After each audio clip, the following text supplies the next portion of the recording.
Are we ready to hold these medicines well? What I'm really asking is something much bigger. Are we ready to hold birth well, death well, initiation, grief, parenthood, retirement, heartbreak, love? Are we ready to be a culture that knows how to walk each other across the thresholds of being human? Welcome to Stand in the Circle with me, Dr. Rosalind Watts.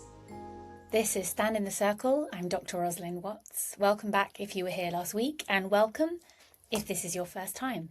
Last week I laid out the foundations of this podcast, that we're not meant to do this alone, that healing has always happened in community and we just need to remember how.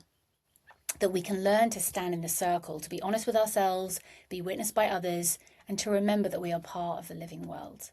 That kind of connectedness is what gets us through the hard valleys of human life, the places where walking alone is too hard.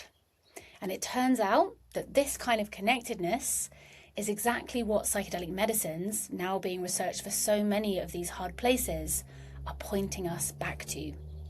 I learned this through years of research at Imperial College London, listening to people describe what changed for them after a psilocybin session.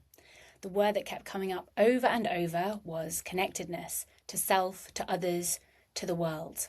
And so at this first month in the podcast, we are looking at psychedelics for depression, what they can do, what they can't, what's missing from how that care is being built. And here's what I want to do in this episode. I'll tell you the story of a man called John who took psilocybin in one of those trials and about what happened to him afterwards. I'll tell you about a piece of news from this last month that has changed the landscape of psychedelic medicine in the West. And I'll share some of the excitement and also ethical tension that I've been holding around it. I'll look at different responses from other people, different responses to that news. Some people celebrating, some quitting their jobs. And a whole country, Gabon, organising to protect a sacred medicine. I'll come back to the 3 levels of standing in the circle with self, with others, and with the living world, and what they look like when we scale them up from personal practice to the cultural infrastructure that we need. And I'll end by talking about something I've been thinking about lately, going into the rooms that we might once have refused to enter, and what we bring with us when we do. So let me start with the story of John, whose experience made a huge impact on me. I met John about 10 years ago. He was a participant in the psilocybin for depression trial that I worked on, which I was a volunteer trip sitter on, which I talked about last week. At the time, John was 45. He had 2 children, and he told me when I first met him that he felt disconnected from himself, from his family, and the farm that they ran. He dearly loved his wife and kids and nature, yet depression had robbed him of the ability to connect to anything. He told me that depression was like all the lights in your house turning off. You're there, but you can't see or feel any of the beautiful things inside. He was trapped in a mind telling him negative things all the time. And I can relate to that experience. As I mentioned last week, I had a condition called PMDD for 30 years, which meant that before my period each month, just for a few days, I was severely depressed. But John, as with so many people with depression, was trapped in the prison of the mind every day for years. So he tried every medicine there was. He had no hope. And he told me when he came in that he was skeptical. Drugs are for mugs. That's what school had taught him. And he didn't really expect anything to change. So John's story appears in the film that was made about the trial, Magic Medicine, which was by Monty Waits, which is on Netflix, I believe. And the film shows John go through 2 intense psilocybin sessions. The pain he'd been carrying for years was, as he put it, locked in a box, and he had to find a way inside it. And he did. He broke through and he received so much insight. And I'll never forget how wonderful it was to see that his depression lifted, to see his smile and to see his sense of connection return. And for a few months after his sessions, he was different. He was on the farm with his wife and children, and he was outside in the weather, in the green of it. He told me that the psilocybin experience had felt like the lights coming on in a dark house. It's what so many people describe, that sudden remembering that there is a you inside this ruminating mind box, and there are people you love, and there's a world out here, and you've been away from it for a long time, and now you're back. And what's interesting is that neuroscience has been documenting what John was describing. There's a network in the brain called the default mode network. It's the system that lights up when we're not engaged with the outside world, when we're ruminating, planning, replaying, worrying. And depression, in brain terms, is now understood partly as an overactive default mode network, that self-referential loop that traps us, keeps us stuck inside our own head. And psychedelic sessions deactivate the default mode network temporarily. So when John says the lights came on, what he's describing isn't just a metaphor, it's the lens of his attention opening away from the narrow loop of his own thoughts out into his life. But many months later, the film caught up with John again. And at the time, he's feeling great, but he's reflecting that actually, when he feels depressed, that he'd rather be in a dark room with no windows and no people than out here in the beautiful natural world. And then at the end of the film, he had retreated from life and is back in his bedroom, and we leave his story with the image of a closed door. And I want to be careful here because John's story is not a failure story. He was a pioneer doing something really unprecedented at the time. And the opening was real. It reminded him of what he loved, what he belonged to, who he really was underneath his depression. And what he experienced in the months afterwards with his family on the farm was also real. But what I watched with John, I watched with so many of the people in those trials. A profound opening, some months of being more alive than they'd been in years, and then the openness fading, life closing back over the top of it. And it wasn't because the medicine had failed. The medicine had done what these psychedelic medicines can do when they work. And they don't always work, but when they do, they can open a door. What was missing was what comes after the door opens. The circle of people who can hold the opening with you. The practices like breath work to keep that openness, to keep having moments of touching that space beyond the everyday pressures of life. The door that has been shut for decades and then prized open needs to lead to a community and practices for helping keep the lights on day by day in a culture that is constantly turning them off. Because without ongoing community support and regular practices to keep the lights on, it's no surprise that they go out again. And that's the part of the story that I don't think we talk about enough. And that's the work, I think, that this moment in history is asking us to do, to build, alongside the medicines, the circles that hold what the medicines can open.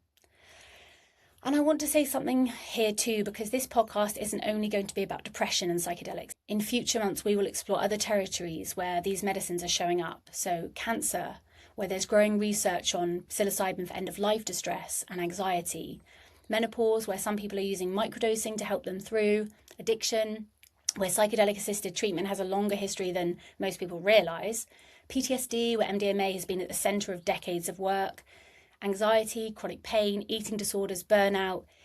Each of those will be at the heart of a month-long exploration on this podcast with someone who's lived it and someone who's researched it. So if you're listening because you're interested in psychedelics for one of those reasons, you're in the right place. Stay with us. I'm thinking about all of this today because of something that happened in the news a couple of weeks ago that brings these questions right into the open. In April this year, the United States signed an executive order, a piece of policy that fast-tracks access to psychedelic medicines for serious mental illness, particularly for veterans. It directs the regulators to speed up approvals, and it opens a pathway for patients to access these substances outside of clinical trials. It commits significant funding to scaling the work up. And I want to start with what's hopeful about this, because there is a lot. People who are suffering, people with treatment-resistant depression, veterans carrying trauma that nothing else has touched, people with horrendous addictions, people at the end of their lives in great distress in the US may very soon be able to access medicines that could really help them. I've seen what these medicines can do, and the desire to make that available to more people is a good desire. And I am hopeful for so many lives that will be touched by this, and excited. And at the same time, something feels worrying. I've spent years grappling with ethical dilemmas in the growing field of psychedelics. Who to work for, who not to work for. I've held a lot of grief about what's being lost, the slow, sacred work being stripped down, and the traditional wisdom being left behind, and the individualization of what has been a deeply communal practice, and the corporatization. And yet, from working with people suffering from depression, I know that for so many of them, They want to see if psychedelics can help, and they only want to try it, at least for the first time, in a hospital with a doctor present, and that makes so much sense to me. My own psychedelic experiences have often been really difficult, and when I say really difficult, I mean viscerally agonizing. And I'm grateful for that because it's given me an insight into what people actually need when it's really tough like that. And actually, I really wish that I could have experienced psilocybin as we offered it in the trial 10 years ago. There was so much care and there was a doctor present. And if I'm having a panic attack because I think I've stopped breathing or I think that I'm dying, and these are both thoughts that I have had in the middle of psychedelic sessions, then I want a doctor there telling me that I'm fine, keep going. But instead, to experience it, I had to go where it was legal, which was a ceremony in another country. And honestly, I didn't feel well enough supported to really let go into my pain. It was very intense. And there was no one to hold my hand. I wanted someone next to me all the way through to hold my hand. That's what I needed. And I didn't feel safe because I didn't have that, because there weren't enough facilitators. There was a room full of people and there were a few assistants, which meant that we didn't all have somebody by our side the whole way through, which is what I needed to be able to let go. So I think expecting people with depression and trauma to get on a plane and attend a ceremony in a country far away where they will experience psychedelics in a ceremonial group without someone to hold their hand, without a doctor if needed, I don't think that's right for many people. It's also very expensive. And ultimately, getting psychedelics into the healthcare systems in the Western world, paid for by health providers and insurance companies, that I think we need, I think those people deserve. It does mean that they're going to be safe and accessible for people who really need them. And to do that requires medicalization of psychedelics and funding from pharma, because it costs millions to get a drug fully researched and to be approved as safe. And I wish that pharma companies were always ethical and put care above profit, but that's not reality. And so the corporatization needed to bring the medicines into our healthcare systems is going to be fraught with ethical compromise. And we will see the shape of the work really suffer. And for years I've been confused about what to do, about what the right thing to do is. And you might be feeling some of this too, how to do ethical work in a compromised system. Do we just leave, or do we stay and try and make it better? One of the most helpful gifts I've been given in this internal debate of mine is from my mentor, Sophie Banks, who is from the organisation Healthy Human Culture. She says, when we consider whether to contribute to something or to step back, we can ask ourselves, what is the source intention of that project or that person? So when I think about the psychedelic project, I am invited to ask, what do the medicines themselves want? What do the mushrooms want? What is their source intention? Because if we know what the medicine is for, we have a way to tell whether what we're building around it is in alignment with it or not. And from everything I've seen in the trials and in the traditions, the medicines have one consistent intention: to heal the wounds of disconnection between people and themselves, between people and each other, and between people and the living world. And this executive order is about increasing access to these medicines that can, when offered in careful and appropriate ways, start the process of healing the wounds of disconnection. But what's missing from the executive order is the circle. There's no mention of integration. There is no mention of community. There is no mention of the cultural context that has held these medicines for thousands of years. And maybe that's not surprising. Maybe that's not what they were trying to do. But there is no mention of what happens after the experience, the long, slow work of weaving and opening into a life. The policy is almost entirely about getting people to the medicine faster and silent about what happens once they get there. And so I know that what we are building in the ASA integration community is more important than ever, because some of our graduates are starting local integration communities in America and other places.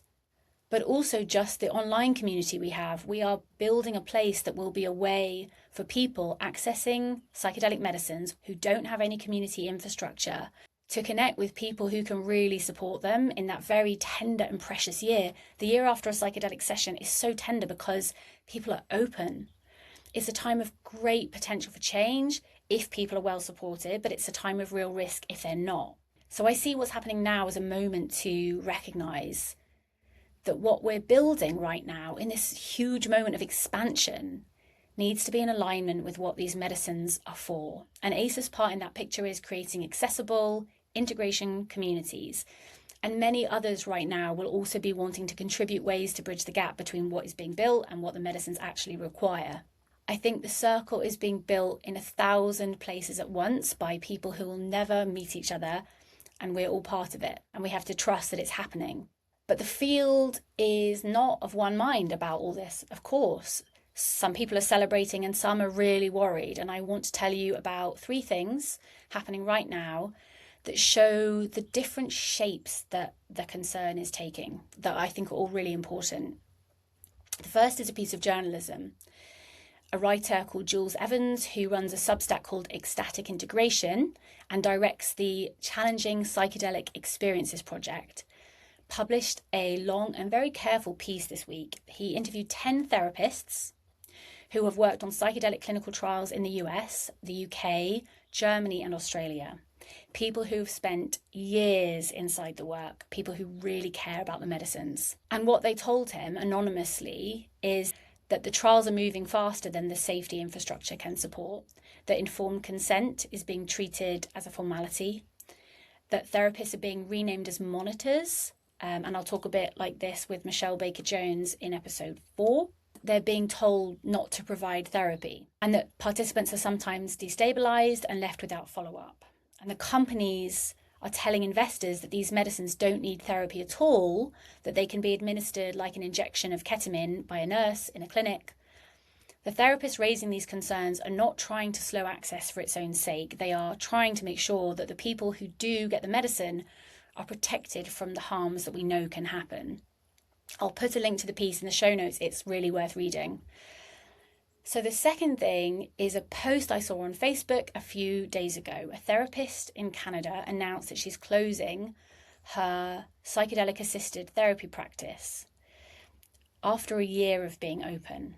She wrote that the Canadian system is not ready for this work, that the entire field is going in a dangerous direction, and that she can no longer be complicit. She wrote, "Medicalization is colonization no matter how you package it." And she said that her dreams of ethical psychedelic-assisted therapy died the day she watched Joe Rogan, RFK, and others standing in the White House while Trump tried to sound out the word ibogaine. She said, "At this point, I believe psychedelics are best left in the hands of indigenous wisdom keepers, the rare, properly qualified underground therapist, and sovereign individuals seeking to explore their own consciousness." I read her post and felt the weight of it. I felt that pull myself, the temptation to walk away, to refuse to be in any room where these medicines are being commodified.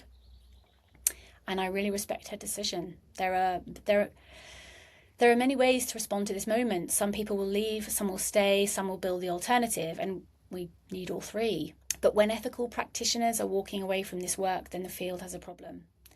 The third thing is happening in Gabon in Central Africa. For 25 years, Gabon has classified the iboga plant as a national treasure and protected cultural heritage.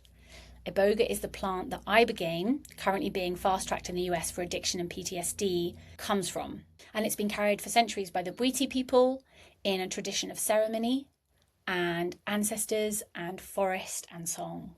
And exports of the iboga shrub have been very tightly regulated.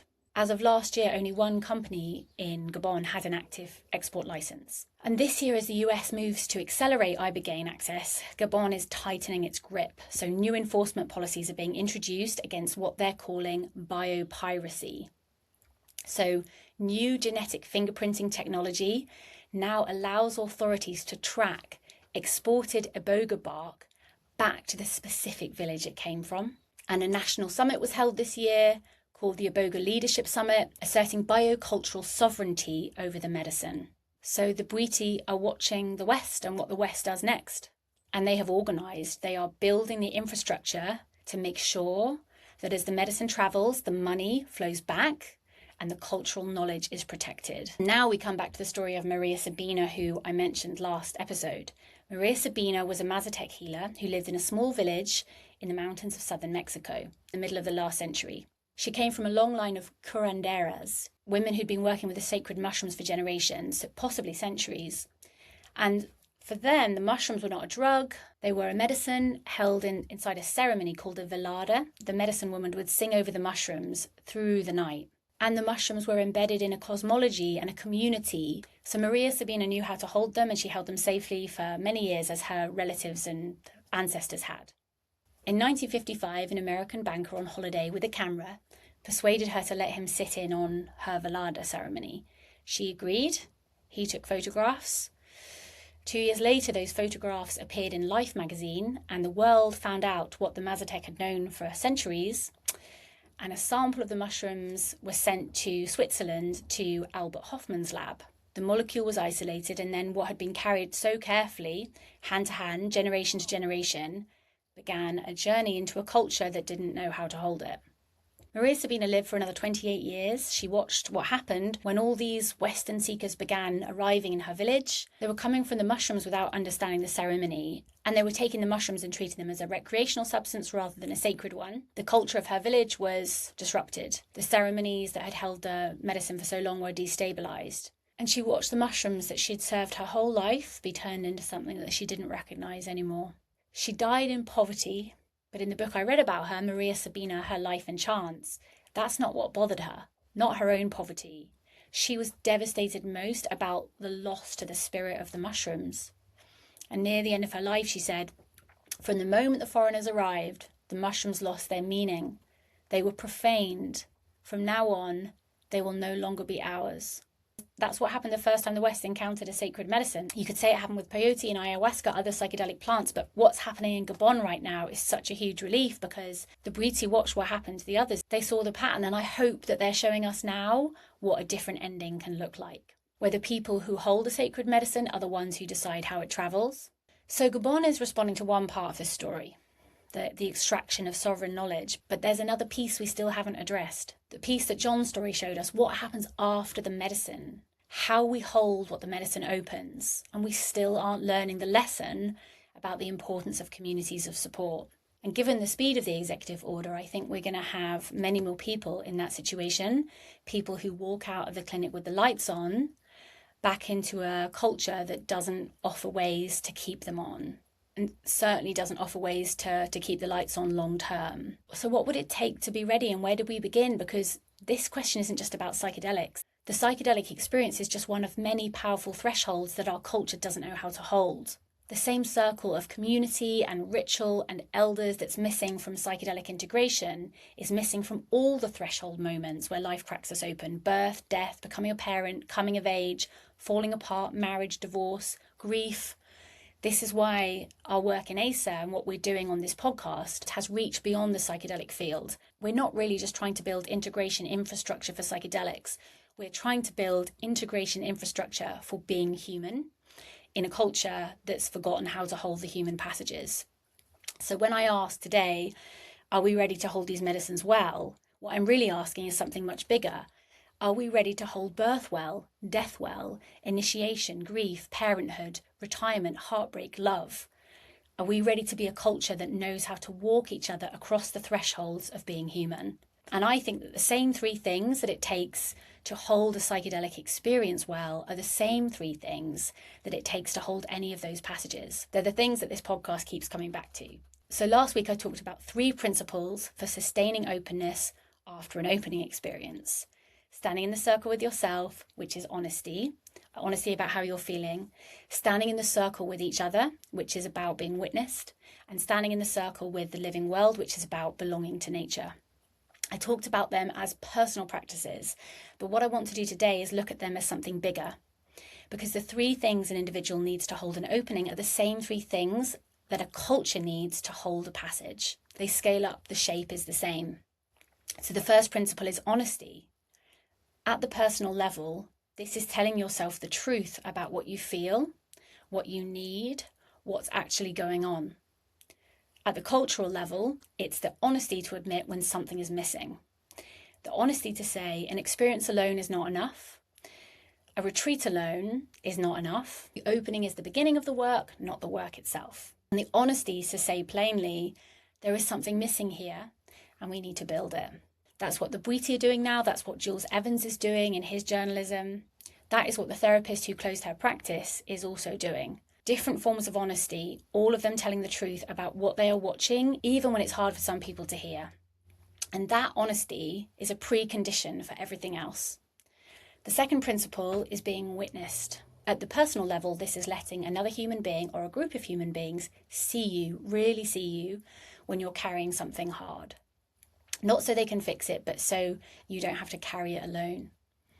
At the cultural level, it's the infrastructure of community, the circles of people who walk you across a threshold and back, the elders who've been there before you. This is the piece that has been most thoroughly stripped from modern life. We don't have circles, we don't have elders, we have therapists sometimes, and apps and self-help books, and a vague sense that we should be able to figure this out on our own.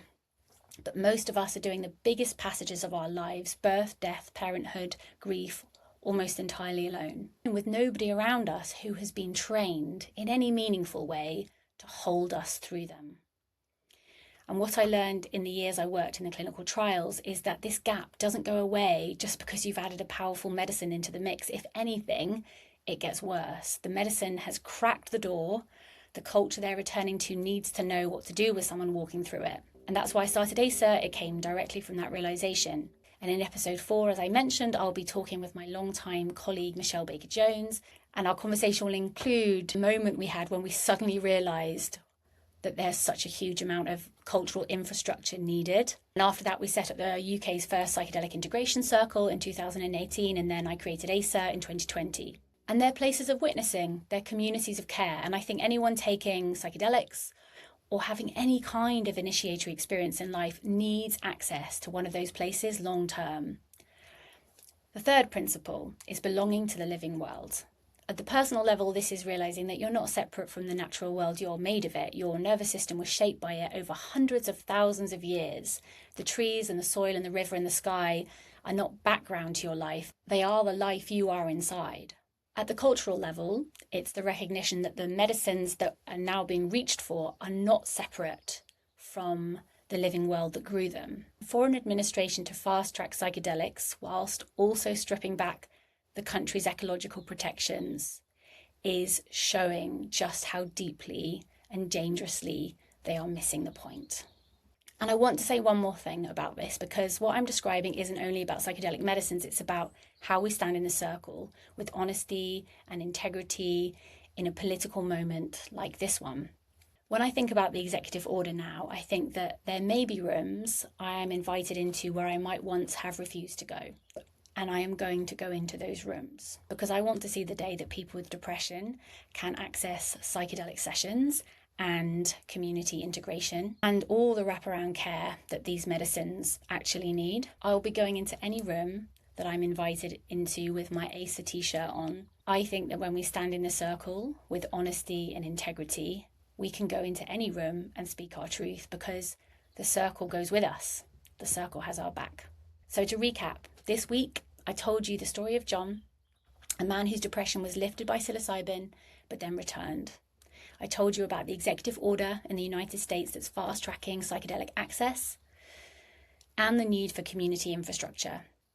I told you about my own ethical dilemma sitting inside that gap and the gift that my mentor Sophie gave me, the idea of asking what the medicines themselves want, what their source intention is. I told you about Jules Evans's journalism, a therapist closing her practice, and Gabon protecting iboga as a national treasure. I told you about Maria Sabina, whose story showed us what happens when a sacred medicine is taken without its container, and about Gabon showing us what a different ending might look like. And I mentioned the 3 things that I think a person needs to hold an opening: honesty, standing in the circle with yourself, honesty, standing in the circle with others, being witnessed, and standing in the circle with the living world, remember that you belong to nature. And I think that these are the same 3 things that culture needs to hold a passage. They scale up. They're what ACER is trying to build and what many others are also trying to build in 1,000 places at once. And I told you that for me, this is a moment to go into the rooms that I might once have refused to enter and to bring what we're building in ASA with me, to trust that doing any honest work in service of life is its own form of standing in the circle. If you're new to psychedelics, especially if you're living in the United States, the executive order means that you're going to probably want to know more because these medicines will be becoming part of the healthcare system.